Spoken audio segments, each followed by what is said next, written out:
مسلم league نون UAE کے صدر غلام مصطفیٰ مغل نے وطن عزیز کی موجودہ صورتحال کے حوالے سے گفتگو میں کہا کہ مسلم لیگ نون نے ہمیشہ گراؤ جلاؤ کی سیاست کی نفی کی ہے۔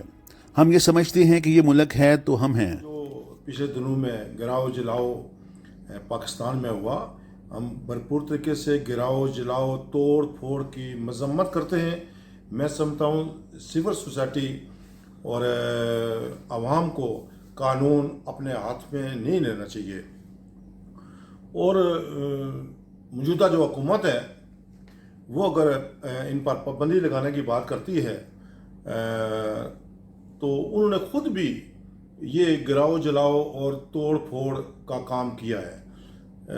عمران خان کی کلپس اٹھا لیں، انہوں نے خود کہا کہ میں فیصل آباد بند کروں گا، لاہور بند کروں گا، پاکستان بند کروں گا، اور شیخ رشید صاحب کا بیان قابل مذمت تھا، جو کچھ لوگوں نے اس ٹائم مذمت نہیں کی، آج ان کو یاد ہوگا۔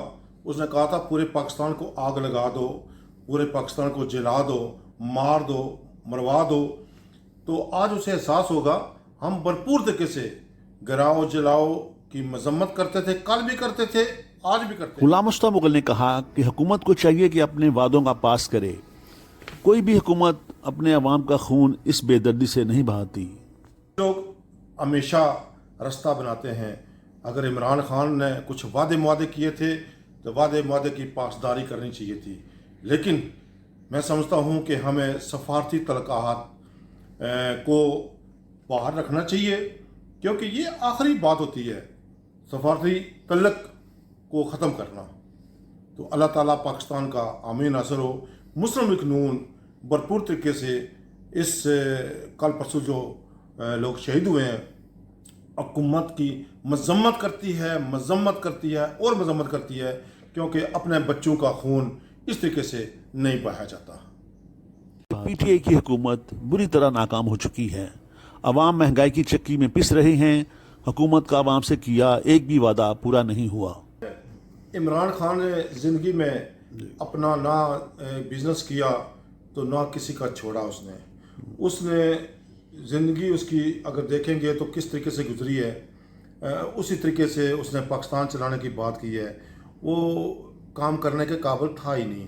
یہ جو لوگ اس کو لے کے آئے آج وہ بھی بیچارے پریشان ہیں کہ ہم کس سے جھوٹ کو لے کے آگے۔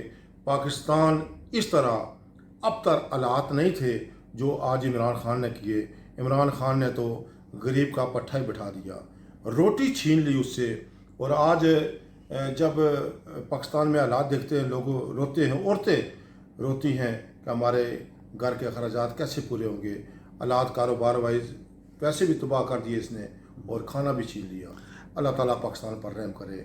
اللہ تعالیٰ وہ قوتیں جو اس کو لانے میں پہل کر رہی تھی انہیں احساس ہو کہ اثر نو جائزہ لیں دیں۔ جو ان کو لانے والے تھے ان کو بھی پتہ چل جائے کہ کس جھوٹ کو لے کے آئے تھے۔ آج اس نے جو لانے والے تھے وہ اور عمران خان نے مل کر پاکستان کو تباہ کر